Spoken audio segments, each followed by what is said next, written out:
नमस्कार, आप देख रहे हैं MNS न्यूज लाइव। मैं हूं आप साथ खुशी। आइए देखते हैं कुछ खास खबरें। बेटे ने मां के लिए उठाया सामाजिक कदम। करुण सुनील जनबंधु ने मां की प्रतिमा स्थापित कर एक अलग ही आदर्श रचा। एक मां को मातृत्व की मूर्ति माना जाता है और कोई भी उसकी विरासत को नहीं चुका सकता। एक मां का बेटा उसे कमरे का किराया देने को तैयार है। उन्होंने मां की मूर्ति बनाकर ऊंचे स्थान पर रख दी। बच्चे को कोई भी कहे माँ की पूजा अवश्य करनी चाहिए, उसके लिए माँ का स्थान सबसे अच्छा होता है। जब कई लोग अपने माता पिता को घर से निकाल देते हैं और उन्हें कहीं भटकने के लिए छोड़ देते हैं, आज भी श्रवण कुमार और शिवाजी महाराज गायब नहीं है, जैसा कि इस माँ और बेटे के प्रयासों ने देखा जा सकता है। हम यही हैरान बात कर रही है कि सुनील जनबंधु की उनका जन्म चंद्रपुर जिले के चिमूर तालुका में डेरी नामक एक छोटे से गांव में हुआ था। वर्तमान में वे नागपुर में रहते थे। वह एक विशेष शिक्षक हैं, इसलिए वह क्लासेस लेने के लिए साइकिल से हर विशेष बाल गृह जाते हैं।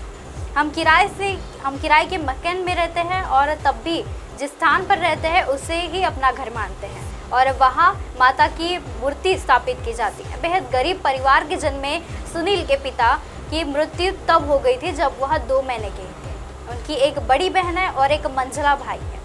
पिता की मौत के बाद मां को बेहद मुश्किल हालातों से बच्चों की देखभाल करनी पड़ी। मां ने बच्चों को बर्तन धोकर पाला ताकि वे अच्छी शिक्षा प्राप्त कर सके। बचपन में ही से ही अपनी मां के प्रति काफ़ी संवेदनशील और विचारशील हो गए थे। मां हृदय रोग और पश्चाशत से पीड़ित थी। बड़ी बेटी और मंझले बेटी की शादी हो चुकी है। साल 2010 में अचानक मां के देहांत से सुनील जनबंधु के सामने दुखों का पहाड़ टूट गया। अतीत कितना भी दर्दनाक क्यों ना हो, उन्हें अपनी मां के नाम पर कुछ अलग करने का फैसला किया और इनके परिणाम स्वरूप उन्होंने अपनी मां के नाम पर मातृश्री शकुंतला मनोहर जनबंधु बहुउद्देशीय संस्था की स्थापना की। वह अपनी मां के नाम पर लगातार सामाजिक कार्य करते हैं। उनका बचपन से ही अपनी मां के मूर्ति स्थापित करने का एक सपना था, इसलिए उन्होंने नागपुर में से किराए में मकान से अपनी मां की मूर्ति बनाकर मातृ प्रकट दिवस मनाया। एक वीडियो कॉल और लाइव तबाह।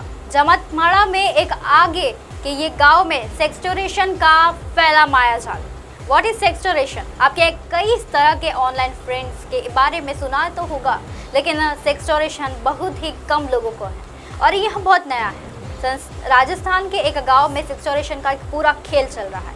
यहाँ से लोगों को अपने जाल में फंसाने और उनसे उनकी उगाही का खुलासा हुआ है। आइए जानते हैं सेक्सटोरेशन से इस मामले की पूरी डिटेल्स।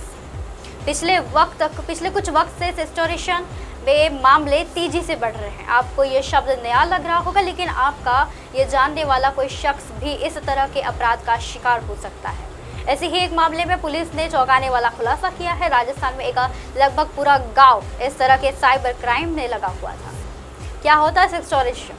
दरअसल साइबर फ्रॉडर्स लोगों को अपने ऑनलाइन प्लेटफॉर्म पर किसी तरह से बातचीत में फंसाते हैं। ज़्यादातर मामलों में पुरुष को टारगेट के लिए महिला का इस्तेमाल किया जाता है। वहीं कई मामलों में तो ऐसा भी देखा गया है जिसमें व्हाट्सएप पर आई अनजान वीडियो कॉल से खेल होता है। जैसे ही कोई शख्स इनके जाल में फंसता है, कॉल से दूसरी तरफ बैठा शख्स यूजर आपत्तिजनक वीडियो बनाने लगता है। पत्नी की HIV पॉजिटिव बताकर मांगा तलाक, पकड़ा गया झूठ। पति ने दावा किया कि शादी के बाद उसके पत्नी से पीड़ित थी। इसके बाद उसने ट्रीटमेंट कराया था। पत्नी ने आगे दावा किया कि पति ने सनकी स्वभाव की, गुस्सैल और जिद्दी है और वह अपने परिवार के सदस्यों के साथ ठीक से व्यवहार नहीं करती है। पति ने अपना दावा किया है कि उसके और उसके पत्नी के बीच में लगातार झगड़े होते रहते हैं, जिसके कारण वह मानसिक रूप से प्रताड़ित हो रही। बॉम्बे हाई कोर्ट ने उस शख्स के याचिका खारिज कर दी है जो अपनी पत्नी से इस आधार पर तलाक मांग रहा है कि वह HIV पॉजिटिव है।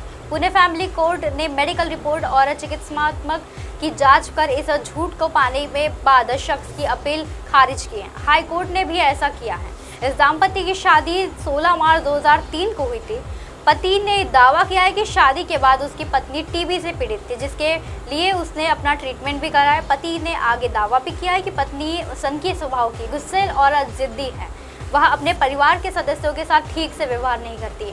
पति ने दावा भी किया है कि उसके और उसके पति के बीच लगातार झगड़े होते रहते थे, जिस कारण वह मानसिक रूप से भी प्रताड़ित हो रही। शख्स के अनुसार दिसंबर 2004 में पत्नी को अस्पताल में भर्ती कराया गया क्योंकि उसे हर्पीज हो गया था। अस्पताल में उसके इलाज के दौरान उसका HIV टेस्ट भी किया गया जो पॉजिटिव आया। इसके बाद फरवरी 2005 में पत्नी कथित तौर पर घर छोड़कर चली गई। शख्स ने दावा किया कि जब पत्नी ठीक हो गई तो वह उसे वापस ससुराल ले आएगा। हालांकि पत्नी की वापसी से वह मानसिक रूप से परेशान था और इसीलिए उसने अपनी पत्नी को माता पिता के घर लौटने के लिए कहा। 2 महीने बाद वह अपनी पत्नी से मिलने गया तो उसे पता चला कि वह स्वस्थ नहीं है और इसीलिए उसे वहां से वापस ससुराल भी नहीं लाया जा सकता। व्यक्ति ने दावा किया है कि एक डॉक्टर ने उसे बताया कि उसकी पत्नी अभी HIV से पीड़ित है। इसी वजह से उसने अपनी पत्नी की और उसकी शादी को खत्म करने का फैसला किया है।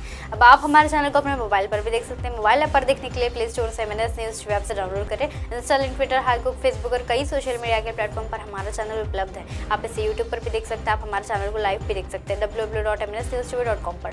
फिलहाल वक्त तो चल रहा है ब्रेक। लौटने के बाद देखिएगा देश और दुनिया की तमाम खबरें बने रही MNS न्यूज़ पर। नमस्कार।